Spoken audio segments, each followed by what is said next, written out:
If you're an empath, you're talking about your ability to perceive energies outside of yourself. Because most people don't understand the whole energetic dynamic that goes along with perception, you make the mistake of absorbing other people's stuff and taking it on as your own. And I want to talk about a few reasons you do that and help you interrupt those programs. I want to help you interrupt some of these programs because y'all are stuck in a storyline. We tell ourselves stories about reality based upon what we have learned because we don't have a lot of information, and we regurgitate the stories and we ruminate on them so much, meaning we think on them over and over and over again until they become an experience. You bring a thought into your experience and you think that experience is reality. You tell yourself a story that is dissonant with universal truth, and you think that the experience you created is reality. All right? I want you to breathe deeply and take that in because I'm going somewhere with that. You have to understand that what we do is we get ideas. Ideas are energetic fields. They are seeds. And our bodies are just this huge transmitter. We're transmuting and taking in and giving out energy. Our cells do it. The systems, the tissues, the organs, they are constantly taking energy and converting it into a more usable form. This is what we do in the whole universe. It's the way the universe is designed. When you look at the water cycle, the life and death cycle, whatever it is, it's cyclic. We are cyclic. So with that being said, you take a thought in, and that thought becomes a program in your brain. Your brain is, hey Forever J, what's up? Your brain is a computer. You take in the thoughts and all the thoughts like it, and you program your brain to operate according to that program or that rule. So here we're talking about empaths. Somebody, you have heard it said, you have heard it said that being an empath is a double-edged sword because you have to feel everybody's energies. And oh, I just feel everybody's energy. You're so connected to suffering that you can't live your own life. Other people drain you. You feel resentful because you're there for everybody else, and who is there for you? You wake up happy and you get a phone call, and all of a sudden your entire day is ruined. And you feel like powerless to do anything about it because after all, you're an empath. But I'm telling you that the way you perceive this is off. And this is why you cannot do anything with the energy but feel it, because you absorb it. You think you're an energy absorber, and you're not. Even the food you eat is converted into usable energy, and the rest is discarded. Even the air you take in is converted into a usable form and then is discarded. The same thing with our experiences with people and situations. I'm going to stop right there and see if that makes sense. And the definition of an empath to you is that you absorb other people's energies. You have created that reality by your program. So let me tell you what my program is. I take energy in and I alchemize it to become useful to me and the people around me. That's what I do with my empathetic ability. And everybody has this ability because our minds, our systems are designed to do it. Okay? Some people are more sensitive than others based upon their genetic makeup, their experiences, their openness to emotions, etc. But we all have this ability. But we have heard it said that when you're an empath, you just absorb energies. And I just really need to let you know that's not reality. That's not true. It's your reality, rather, but it's not true. Anytime you go against truth, you're going to create suffering. Now, we are part of an intelligent universe that uses everything, recycles it, alchemizes it, right? So much so that energy can neither be created nor destroyed, it is said. So why do you think that you need to absorb energy? Your being is not a vessel for energy.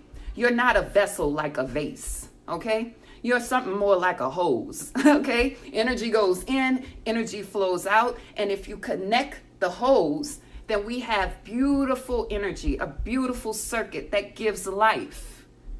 And we can't get life if we acting like a vase, absorbing everything. So let's talk about why we do this. You need to be a hose, and then you need to connect the ends of the hose to create a circuit so that what comes in is beneficial and what goes out is beneficial. So as an empath, I work with clients all week long, all day long, and I am not absorbing their energy because that's not my reality. That's not my program. That's not my rule. That's not what I do. I do believe in the healing power of empaths. I do, because I live that life every day. All right. So here's what we do. Based upon our experiences, how I do one-on-one coaching. Based upon our experiences, growing up, what we've looked around and seen. So let's talk about children. If you've been with me for a while, you've heard me talk about this, and I'm gonna keep talking about it till the cows come home, because I'm committed to helping you live a healthier and a happier life, okay? I'm committed to that. So children are beautiful troubleshooters. When we're children, we can troubleshoot a thing. That's why you give them assignments. Find what's wrong with this picture. What is out of place? Because they're beautiful troubleshooters, right? And so what you're doing is you're looking around in your life, looking at things that are wrong, that you perceive are wrong from a child mind. And you are also providing a solution in your mind based upon the information that you have. I need to go here, so stick with me. Stay on the bus. You're looking around and you're saying, if this were here, then this would be better. If this didn't happen, then this would be better. If this person were present, then this would be better. Like you're pulling together a solution based upon what you perceive as wrong. And the thing that you're perceiving to be wrong is painful to you. Pain is wrong to children, okay? Pain is altogether wrong. So they need to troubleshoot their environment to find out what is the most effective way to resolve pain. Okay? Y'all on the bus? So you look around and you find answers. But here's the thing. As children, we don't have the wisdom of life. We do not have the wisdom of life. We only understand from a child perspective. However, we think we know. Children think they know everything. If you have children, you know what I'm talking about, especially teenagers, because they need to think that. If they don't think that the world is predictable and they got a firm grip on it, they will end up mentally unstable. So they need to feel like the world is predictable. So everything that you've done the troubleshooting on from the time you could do it all the way up until, let's say, your teen years is now lodged in your brain as how things should be. Things should be like this or that or whatever, based upon the child brain. But I just told you that the child mind cannot understand adult things. So most of the things that are in there as programs are distorted. Okay? For example, if one parent wasn't there, then you start thinking, oh, life would be better if my parent was here, because if my parent was here, then X, Y, and Z wouldn't have happened. I'm not talking about trauma. I'm not addressing anybody's sexual or abuse that has happened. I'm totally sensitive to that. I'm just talking about regular stuff, okay? For example, my dad was in the house. My mom was in the house. However, my dad worked all the time, and I felt unsafe a lot. And so I would say things would be better if my dad was at home. I grew up saying, when I get married, I want a person who's going to be at home. You see what I'm saying? Do I need a person who's going to be at home? No, but I'm sure that I need that to be safe, because that came from a child mind. Right? And so if I have that perceived situation inside of me, I remember the pain, I carry it into my adult years, and we do something called projection. Okay? Y'all still on the bus? Are y'all still on the bus? We want to, the next place we're going here is projection. I wish I had hours to explain this. And if I don't explain it all tonight by midnight, then I'm gonna come back tomorrow and keep going. I want y'all to come back. You carry this pain within you. The pain has not been resolved because the story you tell keeps the pain inside. The story you tell keeps the pain inside. The story you tell keeps the pain inside. The story you tell keeps the pain inside. All right? because that child mind is telling a child story, which is a story of pain. And the story you tell keeps the pain inside. I grew up without my mom. My mom left me. X, Y, and Z. I'm not saying that didn't happen. I'm not saying it didn't affect you. That's what we work through in coaching. What I am pointing out, though, is the story you tell keeps the pain unresolved. I'm going somewhere with this. All right? So I do one-on-one coaching. I help people come out of this all the time. So here we go. The story you tell is the pattern. The story you tell is the program.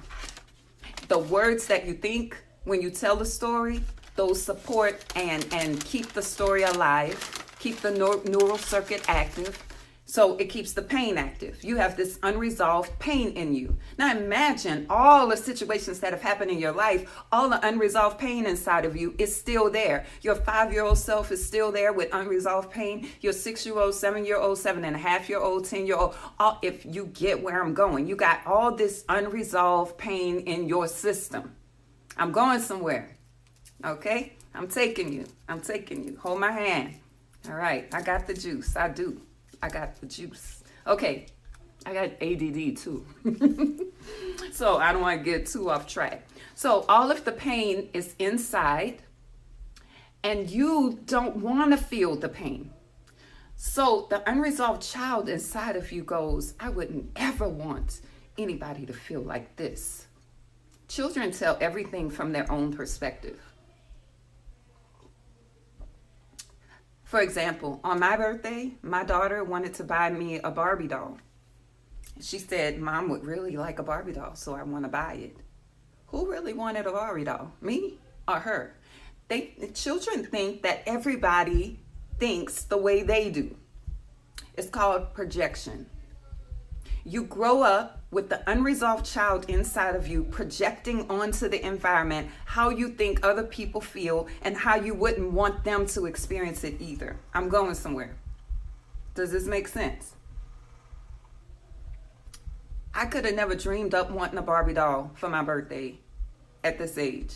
But she thought I did because she wanted a Barbie doll. And she thought a Barbie doll should make everybody happy because it would make her happy. All right? So what you do, that's called projection. Whatever you think, according to your unresolved energies, you think other people think it too, because that's your reality. This is how the world works. But I'm telling you that the rules that you have implemented in there that you project onto the outside world are distorted, and often they are dissonant with truth. There's harmony, resonance, and then there's dissonance, okay? And when you go dissonant to universal truths, you create suffering within yourself. And you got a lot of suffering within yourself because you have a lot of unresolved energies. And so then you grow into an adult and you start projecting on other people. We got this child program in our head from when we were children and we was troubleshooting, right? And we have made a commitment that is reality. It's called a premature cognitive commitment. It's premature because it's before you have enough information about life. It's cognitive, it's a thought, and it's a commitment. You are committed to it. You believe it. This is your reality, but it is a creation of your child mind. I'm going somewhere, but I had to go back there. So your premature cognitive commitments are now your programs. They're the way you perceive the world. And now you wouldn't ever want anybody to experience the pain that you've experienced. The pain is still unresolved inside of you, so you still feel it. So here I am in the store. This used to happen to me all the time. I'm in the store. The person behind me is seeming to be some kind of way, maybe frustrated or something. So I would turn around and go, oh, it's going to be okay. And then the person just starts spilling the beans in the checkout counter. I can't even find my card. I don't know what I'm doing with my keys because they're telling me all of this stuff. Oh my God. Then I'm in the store for 2 extra hours. My kids are like, Mom, where you been? Oh, this lady stopped me and I just had to talk to her. Because you know why? Her story is hitting all of my unresolved energy and triggering it. and stirring it up. And I remember how it feels. Oh my God. And let her tell a story that's just like mine. I got to listen because I remember so many times I needed somebody to listen to me and they didn't listen and I didn't have anybody and I was crying by myself and the energy still is not resolved.